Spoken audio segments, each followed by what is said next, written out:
Hello my dear students, good morning to all of you. मैं हूं are के गिरी, आपका मैथमेटिक्स गुरु। गाइस, आज के लेक्चर में हम लोग एप्लीकेशन ऑफ डेरिवेटिव का तीसरा चैप्टर टेंजेंट्स एंड नॉर्मल पढ़ने जा रहे हैं। गाइस, इस चैप्टर में हम लोग पढ़ेंगे कि टेंजेंट्स क्या होता है, नॉर्मल्स क्या होते हैं, ठीक है, slope of tangent and normals क्या है, टेंजेंट्स को, दो टेंजेंट्स को पैरेलल और परपेंडिकुलर होने के लिए कंडीशंस क्या हैं, दो नॉर्मल्स को पैरेलल और परपेंडिकुलर होने के लिए कंडीशंस क्या हैं, टेंजेंट्स को एक्स एक्सिस के पैरेलल या वाई एक्सिस पर परपेंडिकुलर होने का कंडीशन क्या है, सिमिलरली टेंजेंट को एक्स एक्सिस पर परपेंडिकुलर और वाई एक्सिस के पैरेलल होने का कंडीशन क्या है। इसी प्रकार से नॉर्मल को एक्स एक्सिस के पैरेलल और वाई एक्सिस पर परपेंडिकुलर होने का कंडीशन क्या है। सिमिलरली नॉर्मल को एक्स एक्सिस पर परपेंडिकुलर और वाई एक्सिस के पैरेलल होने का कंडीशन क्या है। इसी प्रकार से हम लोग आगे पढ़ेंगे टेंजेंट्स का इक्वेशन क्या होता है, नॉर्मल्स का इक्वेशन क्या होता है, ठीक है। कुछ हम लोग बेसिक्स पढ़ेंगे जो 11th क्लास में पढ़े हैं, जिसका यूज इस चैप्टर में होगा। और हम लोग इसी चैप्टर में थोड़ा सा आगे बढ़ेंगे तो देखेंगे कि दो टेंजेंट्स को पैरेलल होने और परपेंडिकुलर होने का कंडीशन क्या है, दो नॉर्मल्स को पैरेलल और परपेंडिकुलर होने का कंडीशन क्या है। उसके बाद हम लोग पढ़ेंगे एंगल ऑफ इंटरसेक्शन क्या होता है, दो कर्व का एंगल ऑफ इंटरसेक्शन कैसे निकालते हैं। उसके बाद हम लोग पढ़ेंगे ऑर्थोगोनल कर्व्स क्या है, और लास्ट में हम लोग डिस्कस करेंगे टेंजेंट का लेंथ क्या है, सब टेंजेंट का लेंथ क्या है, उसके बाद नॉर्मल और सब नॉर्मल का लेंथ क्या होता है। इन सारी बातों को हम लोग इस चैप्टर में डिस्कस करने वाले हैं। सो गाइस, चलिए आज का लेक्चर शुरू करते हैं। सो गाइस, आज का जो चैप्टर है एप्लीकेशन ऑफ डेरिवेटिव का तीसरा चैप्टर है टेंजेंट्स एंड नॉर्मल्स, ठीक है। सबसे पहले हम लोग जानेंगे कि टेंजेंट और नॉर्मल होता क्या है, ओके। तो सपोज मान लीजिए आपके पास कोई कर्व है, मान लो कि आपके पास ये कर्व है y is equal to f x, आपके पास एक कर्व है। सपोज दैट इस कर्व पर एक पॉइंट P है, ओके। अब इस पॉइंट से टच करते हुए एक स्ट्रेट लाइन पास होती है, ठीक है। इस पॉइंट P से टच करते हुए एक स्ट्रेट लाइन पास करती है, तो इस स्ट्रेट लाइन को हम लोग बोलते हैं टेंजेंट। क्लियर हुआ। टेंजेंट क्या है बच्चा, मान लीजिए आपके पास कोई कर्व गिवन है y is equal to f x, curve के किसी पॉइंट P पर एक स्ट्रेट लाइन जो कर्व को टच करते हुए पास करती हो, तो उस स्ट्रेट लाइन को हम लोग क्या बोलते हैं, टेंजेंट बोलते हैं। क्लियर है। अब देखिए, जिस पॉइंट पर टेंजेंट जो है कर्व को टच करती है, उस पॉइंट को हम लोग बोलते हैं पॉइंट ऑफ कांटेक्ट। क्या बोलते हैं, पॉइंट ऑफ कांटेक्ट। जिस पॉइंट पर टेंजेंट कर्व को टच करती है, उस पॉइंट को बोलते हैं पॉइंट ऑफ कांटेक्ट, ठीक है। अब देखिए नॉर्मल क्या होता है।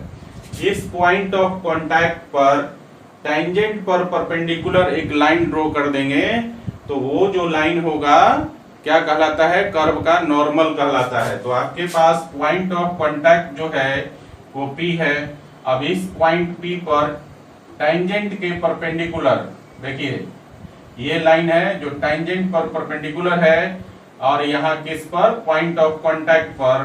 तो ये जो लाइन है जो टेंजेंट पर परपेंडिकुलर है पॉइंट ऑफ कांटेक्ट पर, इसको हम लोग कर्व का नॉर्मल कहते हैं। क्लियर है। टेंजेंट क्या है, नॉर्मल क्या है, बात समझ में आ गई बच्चों। तो ये होता है टेंजेंट और ये लाइन जो है आपका है नॉर्मल। एक बार फिर से समझिए, सपोज आपके पास कोई कर्व गिवन है, तो कर्व के किसी भी पॉइंट पर अगर कोई स्ट्रेट लाइन उसे टच करते हुए पास करती है, तो उस स्ट्रेट लाइन को हम लोग कर्व का टेंजेंट कहते हैं, ठीक है। जिस पॉइंट पर टेंजेंट कर्व को टच करती है, उस पॉइंट को पॉइंट ऑफ कांटेक्ट बोलते हैं। और पॉइंट ऑफ कांटेक्ट पर स्ट्रेट लाइन जो कि टेंजेंट पर परपेंडिकुलर हो, उस स्ट्रेट लाइन को हम लोग नॉर्मल बोलते हैं। क्लियर हो गया। टेंजेंट क्या होता है और नॉर्मल क्या होता है।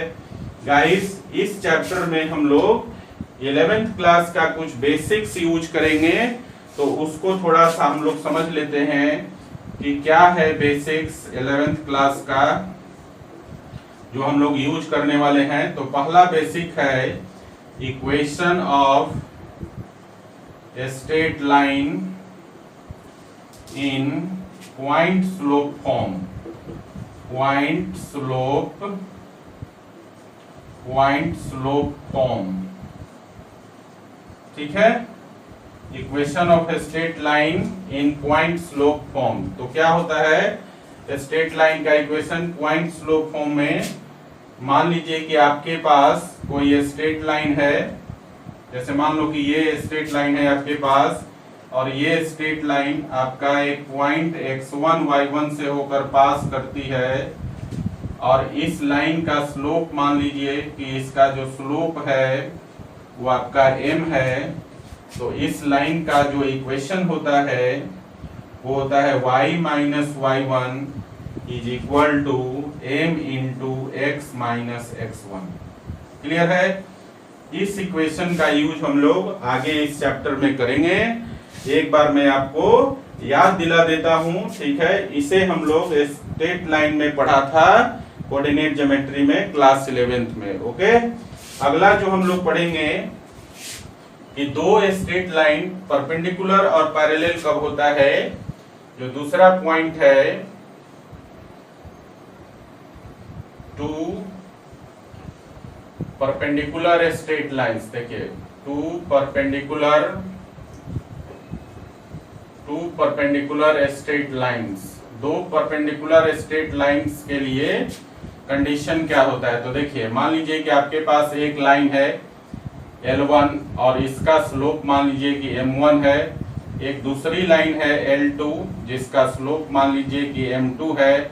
ये दोनों एक दूसरे पर परपेंडिकुलर है, L1 और L2। तो यहाँ पर दोनों स्ट्रेट लाइन को परपेंडिकुलर होने का कंडीशन मैंने आपको बताया था 11th क्लास में M1 into M2 is equal to -1। ठीक है, इसका भी हम लोग आगे चैप्टर में यूज करेंगे। दो स्ट्रेट लाइन जब आपस में परपेंडिकुलर होते हैं तो दोनों के स्लोप का प्रोडक्ट -1 के बराबर होता है। और इस कंडीशन से हम लोग दो चीजें और भी निकालते हैं। इस कंडीशन से हम लोग पर्टिकुलर लाइन का स्लोप निकाल सकते हैं। दो लाइन का स्लोप, दो लाइन आपस में परपेंडिकुलर हो, एक लाइन का स्लोप मालूम हो तो दूसरे लाइन का स्लोप हम लोग इस कंडीशन से निकाल सकते हैं। तो देखिए M1 का वैल्यू कितना हो जाएगा, M2 को इस तरफ लाएंगे तो -1/M2 हो जाएगा। और इसी प्रकार से M2 का वैल्यू जो है M1 को इस तरफ लाएंगे तो -1/M1 हो जाएगा। ठीक है, अगर आपके पास दो स्ट्रेट लाइन है, दोनों एक दूसरे पर परपेंडिकुलर है, एक स्ट्रेट लाइन का स्लोप आपको मालूम है तो दूसरे स्ट्रेट लाइन का स्लोप क्या हो जाता है, -1 गिवन स्ट्रेट लाइन का स्लोप। ठीक है, मैंने कहा दो स्ट्रेट लाइन आपके पास गिवन है, दोनों एक दूसरे पर परपेंडिकुलर है, एक स्ट्रेट लाइन का स्लोप आपको मालूम है तो दूसरे लाइन का स्लोप -1 पहले लाइन के पहले लाइन के स्लोप के बराबर हो जाता है। ओके, तो ये है आपका परपेंडिकुलर होने का कंडीशन। तीसरा पॉइंट हम लोग जानेंगे इसमें, two parallel straight lines. Two parallel straight lines, दो स्ट्रेट लाइंस पैरेलल हो तो उसका कंडीशन क्या होता है बच्चा। जैसे मान लीजिए कि आपके पास ये दो स्ट्रेट लाइन है L1 और L2, ये दो लाइनें आपस में पैरेलल होगी तो इनका कंडीशन क्या होगा। मान लीजिए कि लाइन L1 का स्लोप M1 है और लाइन L2 का स्लोप M2 है, तो दोनों स्ट्रेट लाइन पैरेलल हो तो इसका कंडीशन होता है M1 is equal to M2। तो पैरेलल स्ट्रेट लाइन का कंडीशन क्या है, दोनों का स्लोप आपस में बराबर होता है। ओके, तो ये था कुछ बेसिक्स जिसका हम लोग आगे यूज करेंगे। ठीक है ना, इसको नोट कर लीजिए। फिर हम लोग समझेंगे आगे कि टेंजेंट का स्लोप क्या है, ठीक है, नॉर्मल का स्लोप क्या है, टेंजेंट के स्लोप के लिए क्या क्या कंडीशंस हो सकते हैं, नॉर्मल के स्लोप के लिए क्या क्या कंडीशन हो सकते हैं, और भी बहुत सारी बातें। ठीक है, पहले इसको नोट कीजिए। तो बच्चों चलिए समझते हैं कि स्लोप ऑफ टेंजेंट क्या है। स्लोप ऑफ टेंजेंट, मान लीजिए कि हमारे पास एक कर्व है y = fx, एक कर्व है, और इस कर्व पर एक पॉइंट है P जिसका कोऑर्डिनेट है x1 y1। इस पॉइंट से पास होते हुए एक स्ट्रेट लाइन खींचते हैं जो कि कर्व का टेंजेंट कहलाएगा। इसको हम लोग T से डिनोट कर देते हैं। ये टेंजेंट हो गया, इसको हमने T से डिनोट कर दिया। ठीक है, तो इस कर्व का स्लोप क्या होगा, या फिर हम बोलें कि टेंजेंट का स्लोप क्या होगा। देखिए, जब भी हम लोग बात करते हैं कि स्लोप ऑफ टेंजेंट, तो अल्टीमेटली हम लोग क्या बोलते हैं, कर्व का स्लोप क्या होगा। ठीक है ना, टेंजेंट के स्लोप का मतलब हो गया कर्व का स्लोप, और टेंजेंट का जो स्लोप होता है इस कर्व के डेरिवेटिव के वैल्यू के बराबर होता है किस पॉइंट पर, जो जिस पॉइंट पर टेंजेंट जो है कर्व को टच करता है। ठीक है, एक बार फिर से समझिए, टेंजेंट का जो स्लोप होगा वो कर्व के डेरिवेटिव के बराबर होता है जिस पॉइंट पर टेंजेंट कर्व को टच करता है। सो गाइज अगर हम लोग इस टेंजेंट के स्लोप को m से डिनोट करें तो हम लोग बोलते क्या हैं कि जो m है, मतलब टेंजेंट का जो स्लोप है वो कर्व के डेरिवेटिव के वैल्यू के बराबर होता है किस पॉइंट पर, जिस पॉइंट पर टेंजेंट कर्व को टच करता है, eight x1 y1। So guys हम बोल सकते हैं कि स्लोप ऑफ टेंजेंट जो है आपका, वो कर्व के डेरिवेटिव के बराबर होता है किस पॉइंट पर, जिस पॉइंट पर टेंजेंट कर्व को टच करता है, एट x1 y1। क्लियर है, तो स्लोप ऑफ टेंजेंट क्या हो गया, dy/dx eight x1 y1। Clear है, तो ये है आपका टेंजेंट का स्लोप। और मैंने कहा कि टेंजेंट के स्लोप का मतलब है कि कर्व का स्लोप निकालना। ठीक है, और कर्व का स्लोप क्या है, कर्व के डेरिवेटिव जिस पॉइंट पर टेंजेंट कर्व को टच करता है। क्लियर है, अब देखिए यहाँ पर कंडीशन होता है बच्चा कि अगर मान लीजिए, यहाँ पर देखिए जरा, यहाँ कंडीशन है आपका, कंडीशन 1 लिख लीजिए।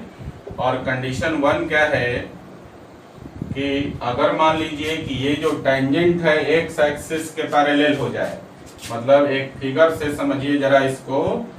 मान लीजिए कि हमारे पास एक कर्व है, ये y = fx कर्व है, और यहाँ पर पॉइंट P है, P x1 y1।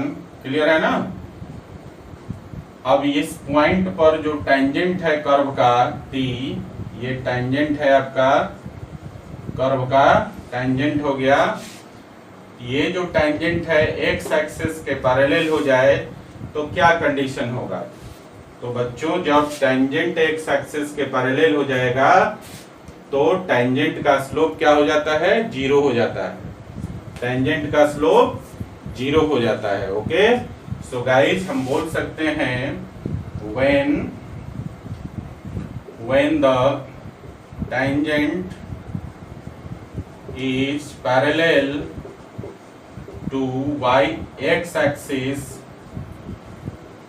बच्चों यहाँ पर एक बात और भी समझिए कि टेंजेंट x एक्सिस के पैरेलल होगा तो y एक्सिस पर क्या हो जाएगा, परपेंडिकुलर हो जाएगा। या फिर इसी को हम बोलते हैं when the tangent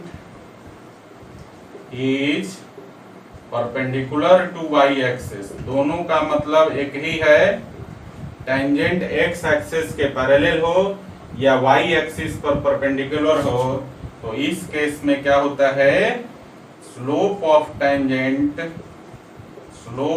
टेंजेंट जो हो जाएगा वो आपका 0 के बराबर। और स्लोप ऑफ टेंजेंट क्या है, अभी हमने पढ़ा कि dy बाई डी एक्स का वैल्यू किस पॉइंट पर, जिस पॉइंट पर टेंजेंट कर्व को टच करता है, eight x1 y1 is equal to 0। तो this is the condition for the tangent is parallel to x axis और perpendicular to y axis. Okay, चलिए इसको लिखिए, फिर अगले कंडीशन की बात करेंगे। लिखिए जरा। तो बच्चों चलिए समझते हैं दूसरा कंडीशन क्या है। तो देखिए दूसरा कंडीशन जो है, कंडीशन नंबर 2, कंडीशन सेकंड जो है वो क्या होगा। मैंने अभी आपको पहले कंडीशन में क्या बताया कि टेंजेंट एक्स एक्सिस के पैरेलल है, या इसी को हम बोलते हैं कि टेंजेंट वाई एक्सिस पर परपेंडिकुलर है। दूसरा कंडीशन ठीक इसका उल्टा, जब टेंजेंट जो है एक्स एक्सिस पर परपेंडिकुलर हो जाए तो वो वाई एक्सिस के पैरेलल हो जाएगा। तो सपोज आपके पास एक कर्व है y is equal to f x, आपके पास कर्व है, और यहाँ कर्व पर एक पॉइंट है आपका P जिसका कोऑर्डिनेट है x1 y1, ठीक है। अब इस पॉइंट पर जो टेंजेंट है कर्व का, ये टेंजेंट है आपका, ये जो टेंजेंट है कर्व पर, कर्व के पॉइंट P पर, ये आपका एक्स एक्सिस पर परपेंडिकुलर है। तो अल्टीमेटली आप बोल सकते हैं जब एक्स एक्सिस पर परपेंडिकुलर होगा तो वाई एक्सिस पर क्या हो जाएगा, वाई एक्सिस के पैरेलल हो जाएगा। तो गाइस आप बोल सकते हैं, देखिए यहाँ पर कंडीशन जो होगा, when the tangent is perpendicular to x axis, या फिर इसी को बोल सकते हैं when the tangent is parallel to y axis, है ना। एक्स एक्सिस पर जो लाइन परपेंडिकुलर होगा डेफिनेटली वाई एक्सिस के पैरेलल हो जाएगा। तो यहाँ पर कंडीशन है कि टेंजेंट जो है एक्स एक्सिस पर परपेंडिकुलर है तो अल्टीमेटली वाई एक्सिस के पैरेलल हो जाएगा। ये दोनों बातें सेम चीज है, ठीक है। अब देखिए जरा ध्यान से कि जब टेंजेंट जो होगा एक्स एक्सिस पर परपेंडिकुलर होगा तो इस केस में क्या हो जाएगा आपका, इस केस में जो डेरिवेटिव का स्लोप है, ठीक है ना, मतलब जो टेंजेंट का स्लोप है वो अनडिफाइंड हो जाएगा। क्लियर। मैंने क्या कहा कि जब टेंजेंट एक्स एक्सिस पर परपेंडिकुलर हो जाएगा तो इस केस में जो टेंजेंट का स्लोप है वो अनडिफाइंड हो जाएगा, ठीक है ना। मतलब क्या हो जाएगा आपका, अनडिफाइंड का मतलब है कि इस केस में आप लिखेंगे स्लोप ऑफ टेंजेंट क्या हो जाएगा, अनडिफाइंड। अनडिफाइंड को हम लोग इंफिनिटी से डिनोट करते हैं, और slope of tangent point P पर हम लोग लिखते हैं dy by d x at x1 y1, ठीक है, और इज इक्वल टू इंफिनिटी हो गया। तो इसको हम लोग ऐसा लिख सकते हैं, और इसी को 1 by dy by d x अगर रेसिप्रोकल कर देंगे एट x1 y1, तो ये किसके बराबर हो जाएगा, इंफिनिटी का मतलब है 1 बाई 0, इंफिनिटी का मतलब है 1 बाई 0। और मैंने कहा इसको रेसिप्रोकल कर देंगे तो ये क्या हो जाएगा, जब रेसिप्रोकल कर देंगे तो इसका वैल्यू 0 बाई 1 हो जाएगा, मतलब 0 के बराबर हो जाएगा। रेसिप्रोकल का मतलब कि 1 बाई इंफिनिटी कर देंगे तो क्या हो जाएगा, ये आपका 0 बाई 1 हो जाएगा और ये 0 के बराबर हो जाएगा। तो हमने क्या किया, इसको यहाँ रेसिप्रोकल कर दिया, तो dy बाई डी एक्स का रेसिप्रोकल हो जाएगा 1 by dy by d x at x1 y1, और मैंने कहा कि इंफिनिटी का रेसिप्रोकल कर देंगे तो क्या हो जाएगा, 0, ठीक है ना। तो ये हो गया आपका 0। सो गाइस इसको फाइनली हम लोग क्या लिख सकते हैं, देखिए जरा ध्यान से। तो फाइनली ये आपका हो जाएगा 1 by dy by d x को लिख सकते हैं dx बाई dy, ठीक है, एट x1 y1 जो हो जाएगा वो आपका 0 के बराबर हो जाएगा। तो आपने दो कंडीशन यहाँ पे समझा कि जब टेंजेंट एक्स एक्सिस के पैरेलल हो या वाई एक्सिस पे परपेंडिकुलर हो तो dy बाई dx का वैल्यू 0 के बराबर होता है इस पॉइंट पर, जिस पॉइंट पर जो है टेंजेंट कर्व को टच करता है। और दूसरा कंडीशन हमने आपको बताया कि जब टेंजेंट एक्स एक्सिस पर परपेंडिकुलर हो या फिर उसी को बोलते हैं कि टेंजेंट जब वाई एक्सिस के पैरेलल हो, तो मैंने कहा कि टेंजेंट का जो स्लोप है वो अनडिफाइंड हो जाता है। और यहाँ से हमने एक कंडीशन निकाला कि जब टेंजेंट का स्लोप अनडिफाइंड हो जाता है तो उस कंडीशन में हमें एक एक्सप्रेशन मिलता है, और क्या है वो, dx बाई dy का वैल्यू x1 y1 पर, मतलब जिस पॉइंट पर टेंजेंट कर्व को टच करता है उस पॉइंट पर dx बाई dy का वैल्यू 0 के बराबर हो जाता है। क्लियर है? तो ये है आपका स्लोप ऑफ टेंजेंट का दो कंडीशन, when the tangent is parallel to x axis and the second condition when the tangent is perpendicular to x axis. ठीक है, चलिए इसको लिख लीजिए जरा। तो बच्चों चलिए समझते हैं स्लोप ऑफ नॉर्मल क्या है। ठीक है, स्लोप ऑफ टेंजेंट अभी हमने समझा, उसके कंडीशन को भी समझा। अब हम लोग समझेंगे स्लोप ऑफ नॉर्मल क्या है। ठीक है, स्लोप ऑफ नॉर्मल क्या होता है। सपोज कीजिए कि आपके पास कोई कर्व है, ध्यान दीजिए, मान लीजिए कि आपके पास कोई कर्व है y is equal to f x, कोई कर्व है, ठीक है, और इस कर्व पर एक पॉइंट है P x1 y1, इससे होकर एक टेंजेंट पास करती है, ये आपका टेंजेंट है।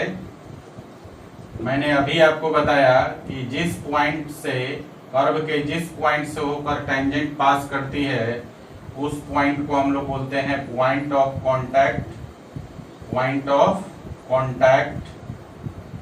ठीक है, और इसी पॉइंट पर टेंजेंट के परपेंडिकुलर जो स्ट्रेट लाइन होती है, इसी लाइन को हम लोग नॉर्मल बोलते हैं। अभी हमने बिगिनिंग में आपको समझाया कि टेंजेंट क्या है और नॉर्मल क्या है। ठीक है, अब बात आती है कि हम लोगों को नॉर्मल का स्लोप निकालना है। तो यहाँ पर देखिए, जो टेंजेंट है और जो नॉर्मल है वो एक दूसरे पर परपेंडिकुलर होता है। ओके, तो जब टेंजेंट और नॉर्मल एक दूसरे पर परपेंडिकुलर होगा तो अभी हमने बेसिक्स में बताया कि दो स्ट्रेट लाइन जब एक दूसरे पर परपेंडिकुलर हो तो दोनों का स्लोप का प्रोडक्ट -1 के बराबर होता है ना। और यहाँ भी हम क्या देख रहे हैं कि टेंजेंट और ये जो टेंजेंट है और ये जो नॉर्मल है, टेंजेंट और नॉर्मल एक दूसरे पर क्या होते हैं, परपेंडिकुलर होते हैं, जिसकी वजह से क्या हो जाएगा, इनके स्लोप का प्रोडक्ट -1 के बराबर हो जाएगा। तो नॉर्मल का स्लोप निकालने के लिए टेंजेंट के स्लोप की मदद से हम लोग नॉर्मल का स्लोप निकाल सकते हैं, है ना। तो हमें मालूम है कि पॉइंट P पर, देखिए जरा ध्यान से, हमें मालूम है कि इस पॉइंट P पर टेंजेंट का जो स्लोप होगा वो होता है, इसको अगर हम लोग m1 से डिनोट कर दें तो ये जो टेंजेंट का स्लोप हो जाएगा dy by dx at x1 y1 हो जाएगा ना। मैंने अभी बताया जस्ट पीछे वाले टॉपिक में कि जो टेंजेंट का स्लोप होता है वो कर्व के डेरिवेटिव का वैल्यू होता है किस पॉइंट पर, जिस पॉइंट पर टेंजेंट कर्व को टच करता है। तो मान लिया कि टेंजेंट का स्लोप m1 है, तो हम लोग m1 का वैल्यू लिख सकते हैं dy by dx at x1 y1 लिख सकते हैं ना। अगर मान लेते हैं हम लोग कि नॉर्मल का स्लोप m2 है, तो by the basic concepts of tangent and normal हम लोग जानते हैं कि टेंजेंट और नॉर्मल एक दूसरे पर क्या होता है, परपेंडिकुलर होता है। और हम लोग ये भी जानते हैं कि दो स्ट्रेट लाइन परपेंडिकुलर हो तो उनके स्लोप का प्रोडक्ट क्या हो जाएगा, -1। तो यहाँ पर देखिए क्या दिया हुआ है, since tangent and normal are perpendicular to each other. Tangent and normal are perpendicular to each other. एक दूसरे पर परपेंडिकुलर होते हैं, तो देयरफॉर हम लिख सकते हैं कि slope of tangent into slope of normal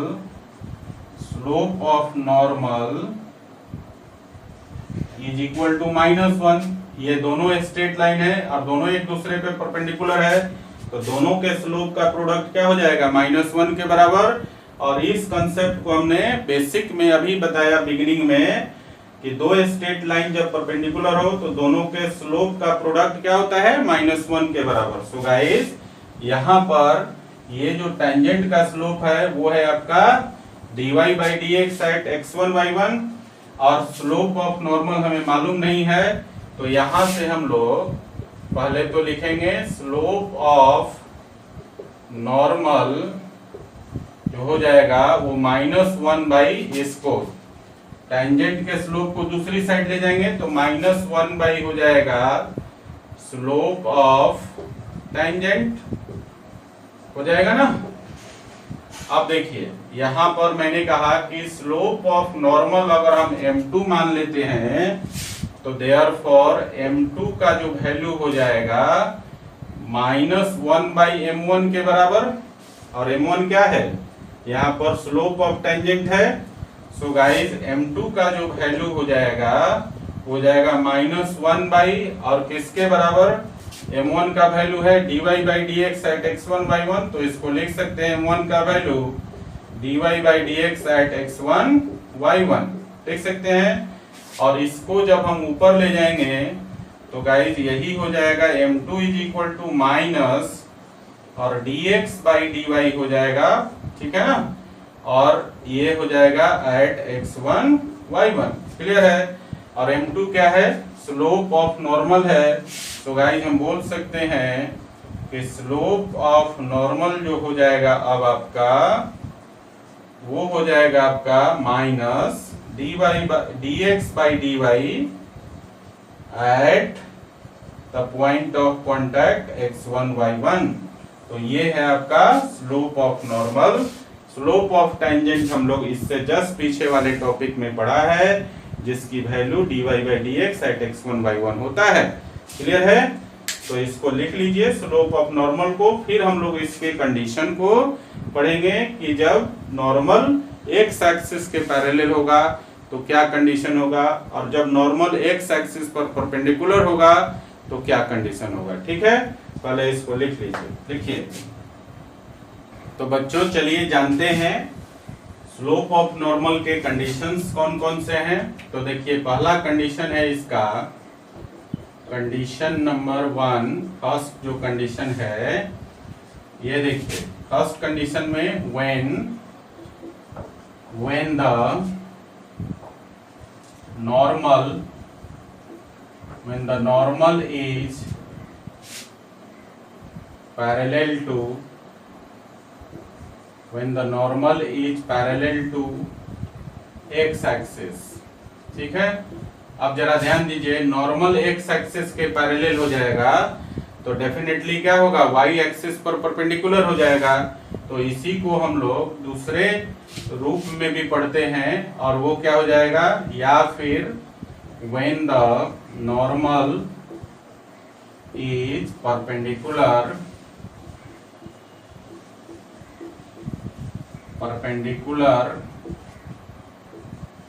to the y axis, clear है। ये दोनों बातें सेम चीज है, या तो नॉर्मल एक्स एक्सिस के पैरेलल हो या फिर वाई एक्सिस पर परपेंडिकुलर हो, दोनों ही बातें सेम चीज है। इसे हम लोग एक फिगर के माध्यम से समझेंगे।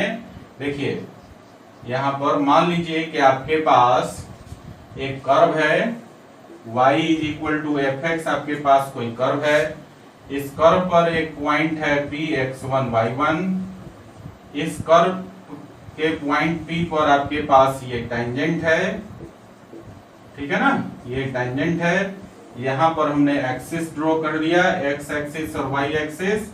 ठीक है, अब देखिए इस पॉइंट P पर, P क्या है, पॉइंट ऑफ कांटेक्ट, इस पर एक लाइन जो टेंजेंट पर परपेंडिकुलर हो, यही तो लाइन नॉर्मल कहलाती है। ये लाइन नॉर्मल हो गया, आपका हो गया ना। तो देखिए ये जो नॉर्मल है वो क्या है, एक्स एक्सिस के पैरेलल है, और एक्स एक्सिस के पैरेलल है तो अल्टीमेटली बोल सकते हैं वाई एक्सिस पर क्या होगा, परपेंडिकुलर होगा। सो गाइस जब नॉर्मल जो है एक्स एक्सिस के पैरेलल हो जाए तो स्लोप ऑफ नॉर्मल क्या हो जाएगा, 0। ठीक है ना।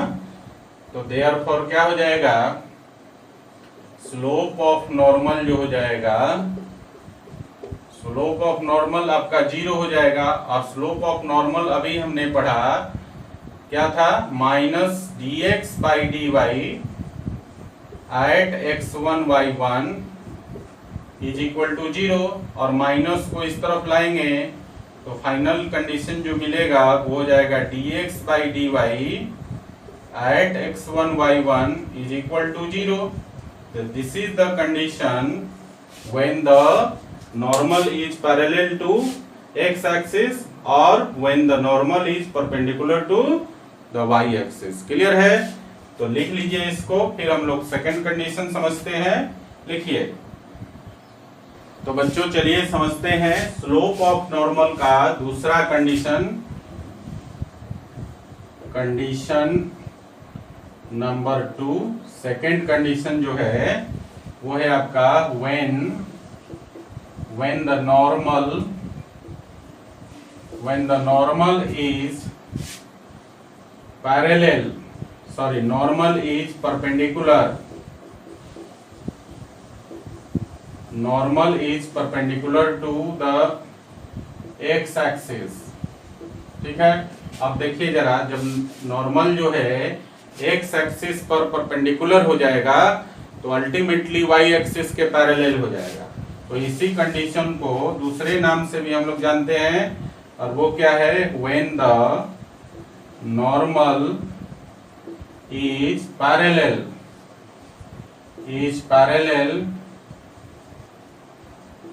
to the y axis। ठीक है, ये दोनों बातें सेम चीज है।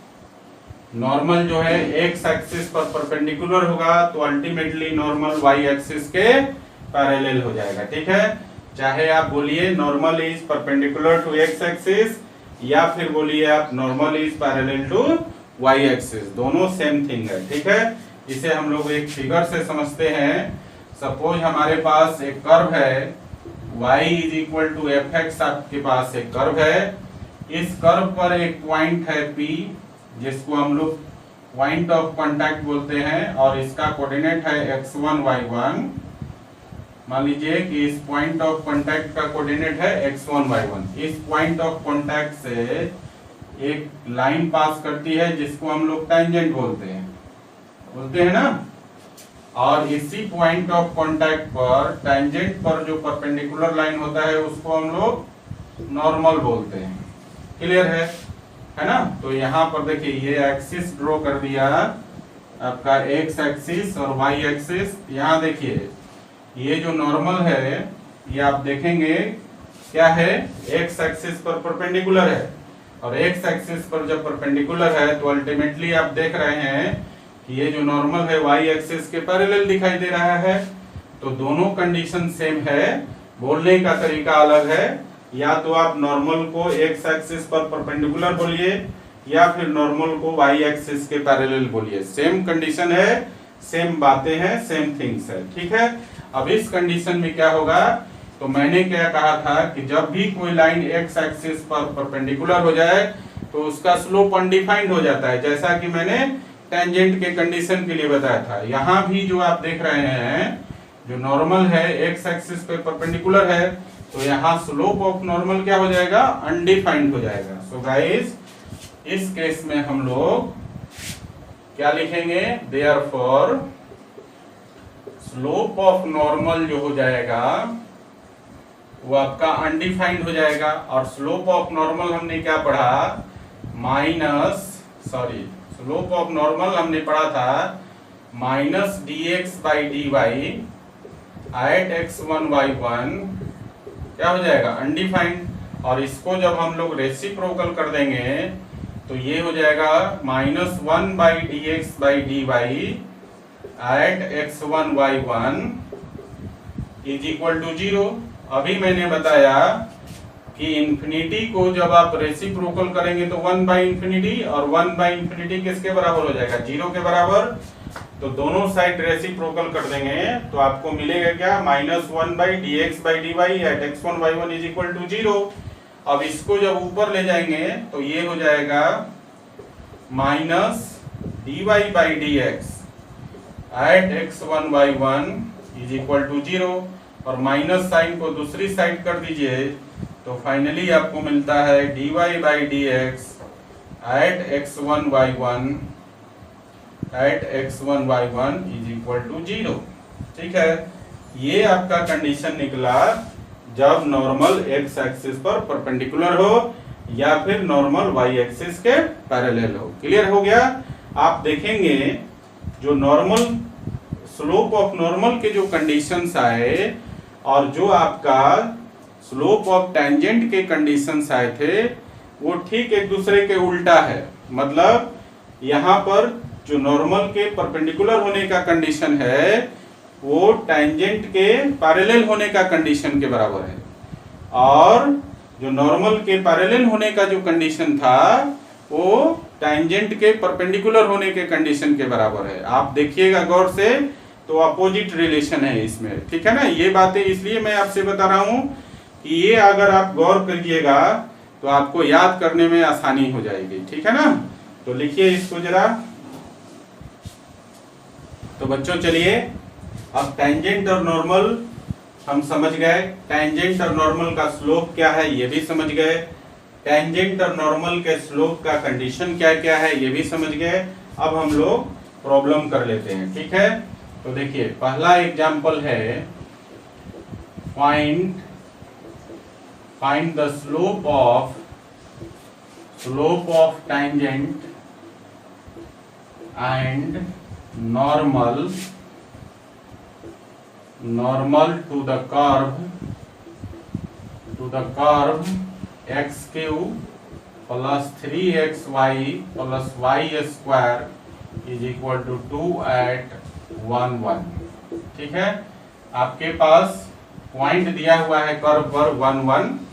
इस पॉइंट पर आपको ये कर्व है, इस कर्व के पॉइंट 1 1 पर टेंजेंट और नॉर्मल दोनों का स्लोप निकालना है आपको। ठीक है, तो देखिए ध्यान दीजिए, सपोज कर लीजिए कि आपके पास यही कर्व है, इस कर्व का इक्वेशन ये आपका दिया हुआ है x³ plus 3xy plus y square is equal to 2। ये कर्व है, इसका इक्वेशन है। मान लीजिए यहाँ पर पॉइंट दिया हुआ है कर्व पर, और ये पॉइंट आपके पास गिवन है 1 1। इस पॉइंट पर टेंजेंट, ये आपका टेंजेंट है, ठीक है ना, और इस टेंजेंट पर परपेंडिकुलर पॉइंट ऑफ कांटेक्ट पर टेंजेंट पर जो परपेंडिकुलर लाइन है ये आपका नॉर्मल हो गया। तो आपको क्या करना है, इस पॉइंट P11 पर टेंजेंट का स्लोप और नॉर्मल का स्लोप निकालना है। ओके, तो सबसे पहला काम देखिए, आपके पास गिवन कर्व है, गिवन कर्व जो है आपका वो है x³ plus 3xy plus y square is equal to 2 है। अब ये आपका जो कर्व है इम्प्लिसिट फॉर्म में दिया हुआ है, तो दोनों तरफ क्या करेंगे, डिफरेंशिएट कर लीजिए। Differentiate both sides with respect to x, दोनों तरफ x के रिस्पेक्ट में डिफरेंशिएट कर लीजिए। तो क्या हो जाएगा, x³ का डेरिवेटिव हो जाएगा 3x² और प्लस यहाँ देखिए xy प्रोडक्ट रूल पे चला जाएगा तो प्लस हो गया 3 into y plus x into dy/dx हो जाएगा, और प्लस y स्क्वायर का हो गया 2y और फिर y का हो गया dy/dx, और इधर क्या है राइट साइड में 2 कांस्टेंट है तो उसका वैल्यू हो गया 0। तो जरा इसको एक्सपेंड कर लेते हैं, मतलब ब्रैकेट को ओपन कर लीजिए, तो ये हो जाएगा 3x² plus 3y plus 3x dy by dx और plus 2y dy by dx और is equal to 0। dy dx वाले टर्म को एक साथ रखेंगे, बाकी टर्म को दूसरी साइड कर दीजिए। तो देखिए ये दोनों टर्म दूसरी साइड चला जाएगा और इधर से dy dx को कॉमन ले लेंगे तो ये हो जाएगा 3x plus 2y 3x plus 2y और उधर हो जाएगा आपका 2y इंटू हो गया dy बाई dx और दूसरी साइड हो जाएगा माइनस 3x² प्लस 3y, ये हो जाएगा।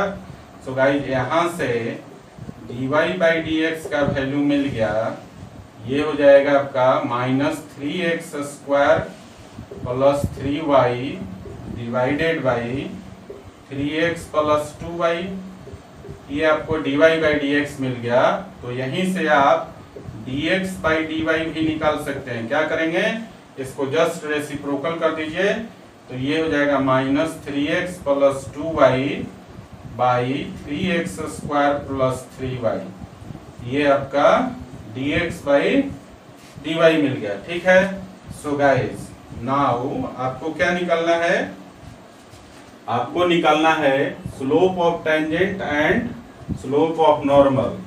तो नाउ देखिए यहाँ पर पहला स्लोप ऑफ टेंजेंट किस पॉइंट पर निकालना है, निकालना है आपको 1 1 पे। तो स्लोप ऑफ टेंजेंट को आप क्या लिखते हैं, dy बाई dx एट 1 1 लिखेंगे ना, एट 1 1 ये टेंजेंट का स्लोप है।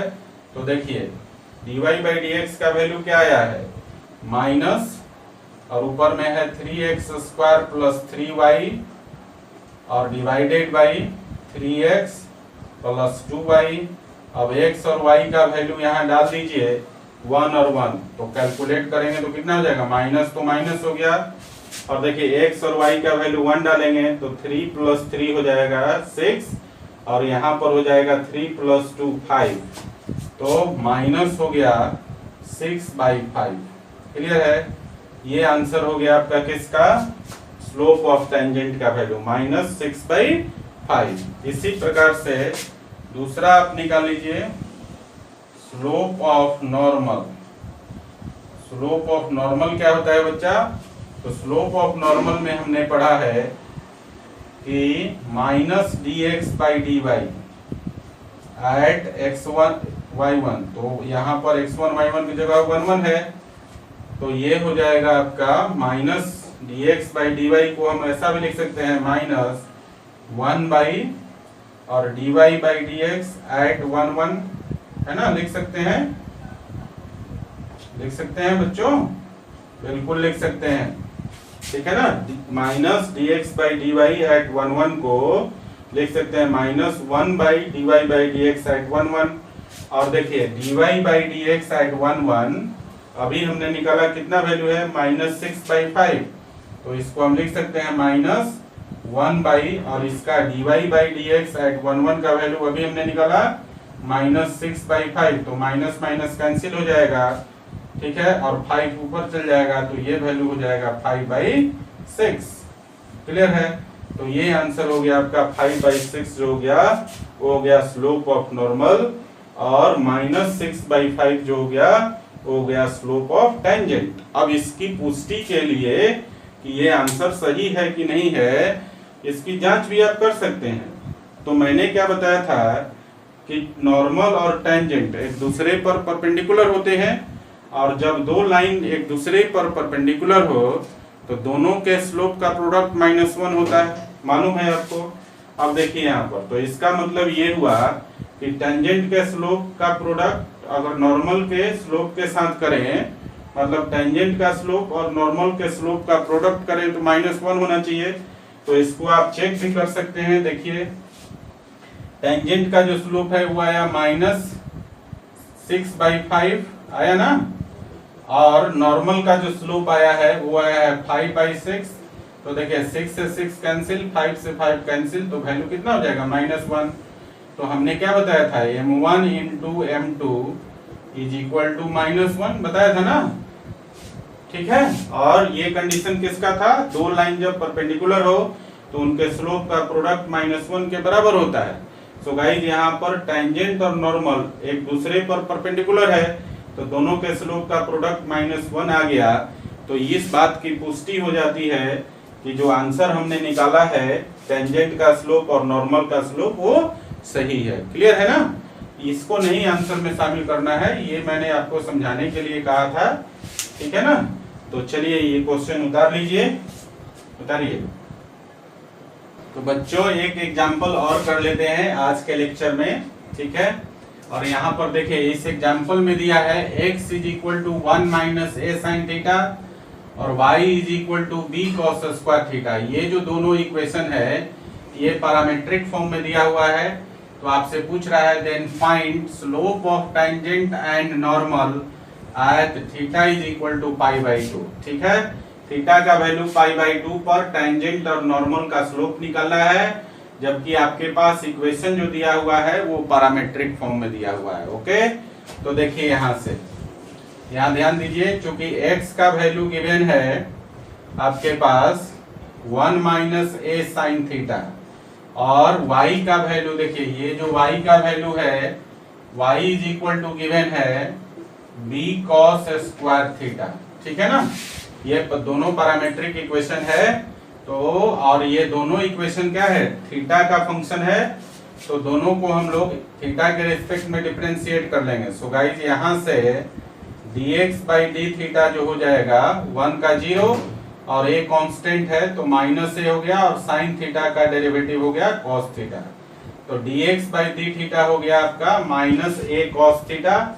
और इसी प्रकार से dy/d अगर निकालते हैं तो b कांस्टेंट हो गया और cos स्क्वायर थीटा के लिए चेन रूल लगेगा, पहले cos थीटा का फंक्शन होगा देन cos थीटा का फंक्शन होगा। तो cos स्क्वायर थीटा का हो जाएगा 2 cos स्क्वायर थीटा और टू cos थीटा और इनटू cos थीटा का फिर से हो जाएगा -sin थीटा। सो गाइस यहाँ से हम लिख सकते हैं dy/d का जो वैल्यू हो जाएगा वो हो जाएगा -2b cos theta into sin theta. ये आपका सेकेंड इक्वेशन हो गया, ठीक है। हमने क्या किया, दोनों पैरामीट्रिक इक्वेशन को डिफरेंशिएट करके dx/d और dy/d दोनों का वैल्यू निकाल लिया। अब हमें दो चीज निकालना है, क्या, पहला तो निकालना है आपको, यहाँ से लिखिएगा नाउ, पहला चीज जो निकालना है वो निकालना है आपका dy/dx का वैल्यू। तो dy/dx का वैल्यू हम लोग क्या लिखते हैं, पैरामीट्रिक फॉर्म में अगर इक्वेशन हो तो लिखते हैं dy/d डिवाइडेड बाय dx/d। तो देखिए ध्यान से, dy/d का वैल्यू है -2b cos theta into sin theta, है ना। और dx/d का वैल्यू हमने निकाला -a cos थीटा। तो देखिए माइनस माइनस कैंसिल और cos theta cancel. So guys यहाँ से dy/dx का जो वैल्यू निकला वो निकला 2b/a और ऊपर बच गया sin theta, 2b/a sin theta. ये आपका वैल्यू dy/dx का वैल्यू निकल गया। तो गाइस यहाँ से देयरफॉर यहाँ से हम लोग dx/dy का वैल्यू निकाल सकते हैं, उसकी जरूरत जो है नॉर्मल का स्लोप निकालने में होगा और dy/dx की जरूरत टेंजेंट का स्लोप निकालने में होगा। तो क्या करेंगे, dy/dx से dx/dy निकालने के लिए क्या करते हैं, रेसिप्रोकल कर दीजिए। तो ये जो आपका वैल्यू हो जाएगा अब dx/dy का जो वैल्यू हो जाएगा वो हो जाएगा आपका a/2b और इनटू sin थीटा का रेसिप्रोकल क्या हो जाएगा, cosec थीटा। क्लियर है। तो dx/dy का वैल्यू मिल गया, dy/dx का वैल्यू मिल गया। सो गाइस अब हम लोग निकालेंगे स्लोप ऑफ टेंजेंट। तो देखिए इसका पहला स्लोप ऑफ टेंजेंट, तो स्लोप ऑफ टेंजेंट क्या होता है, dy/dx और कहाँ निकालना है, एट थीटा = π/2, एट थीटा = π/2। तो देखिए जरा ध्यान दीजिएगा, देखिए dy बाई डी एक्स का वैल्यू क्या आया है 2b बाई ए और इंटू साइन थीटा, और थीटा का वैल्यू कितना पाई बाई 2। तो देखिए साइन पाई बाई 2 का वैल्यू कितना होता है 1, तो वैल्यू कितना हो गया ये वैल्यू हो गया आपका 2b by A into 1 that is equal to 2b by A. तो ये आंसर हो गया slope of tangent. Now second आप देखिए, आपको निकालना था स्लोप ऑफ नॉर्मल। तो नॉर्मल का स्लोप क्या आपने पढ़ा था minus D x by D Y पढ़ा था ना, और minus D x by D Y, और किस पर निकालना है at theta is equal to pi by 2। तो देखिए minus D x by D y, यहाँ पर देखिए माइनस तो माइनस हो गया, और d x by D y का वैल्यू हमने निकाला था a by 2b into cosec और थीटा की जगह पाई बाई 2 लिखेंगे ना। और जानते हैं आप कॉसेक पाई बाई 2 का वैल्यू जो हो जाएगा वो फिर से 1 हो गया, तो यहाँ पर वैल्यू हो जाएगा minus A by 2b into 1।